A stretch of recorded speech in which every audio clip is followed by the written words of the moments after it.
In the early 2000s, one company ruled the mobile phone industry. Almost every phone you saw had the same name on it. This company was not just popular, it was unstoppable. At its peak, it controlled more than half of the global mobile phone market. But within just a few years, everything changed. A single decision started a chain reaction that would destroy an empire. This is the story of how Nokia rose to the top, and how it lost everything. Nokia's story did not begin with mobile phones. In fact, it started more than 100 years ago. In 1865, a small paper mill was founded in Finland, near the Nokianverta River. That river gave the company its name, Nokia. Over time, the company expanded into rubber products, cables, and electronics. By the 1960s, Nokia had become a diversified industrial group. But everything changed in the late 1980s. Nokia made a bold decision. It chose to focus almost entirely on telecommunications. At a time when mobile phones were expensive, bulky, and rare, Nokia believed they would become part of everyday life. This belief would soon change the world and turn Nokia into a global giant.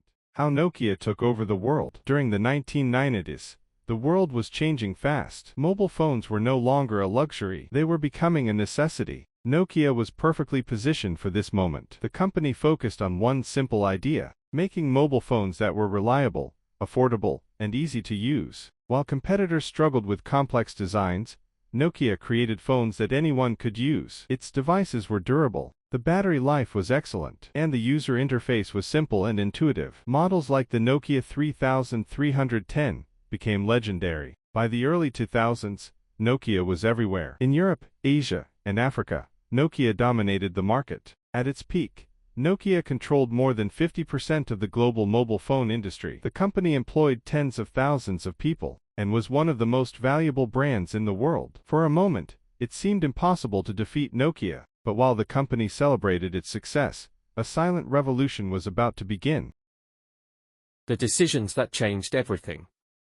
In 2007, the mobile phone industry underwent a significant transformation. Apple introduced the first iPhone. It was not just a phone. It was a touchscreen computer in your pocket. Nokia saw the iPhone. But it did not see a serious threat. Inside Nokia, many executives believed touchscreens were a trend, not the future. Nokia was confident in its own software, Symbian. The company had dominated the market for years, and that success created a dangerous mindset. Instead of adapting quickly, Nokia moved slowly. Its internal teams were divided, decision-making became complex and bureaucratic. Engineers warned that Symbian was outdated. But leadership ignored these warnings. When Nokia finally tried to respond, competitors had already moved ahead.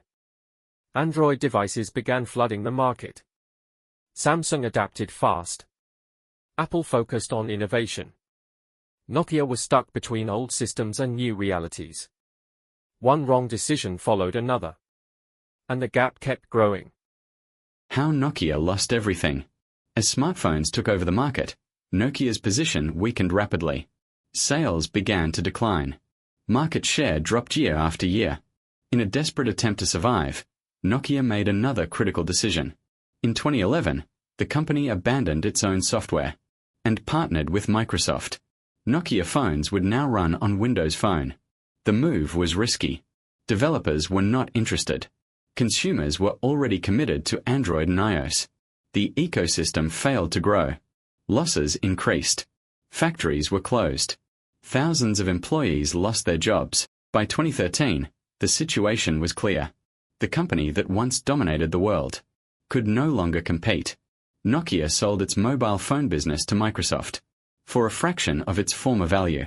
An empire that once ruled the industry had officially fallen. What Nokia's story teaches us. Nokia's story is not just about technology.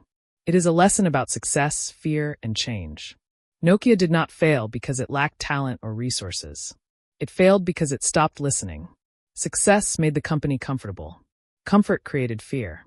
Fear of change, fear of risk, fear of losing control. While the world moved forward, Nokia tried to protect the past. Today, Nokia still exists, but its story reminds us of a powerful truth.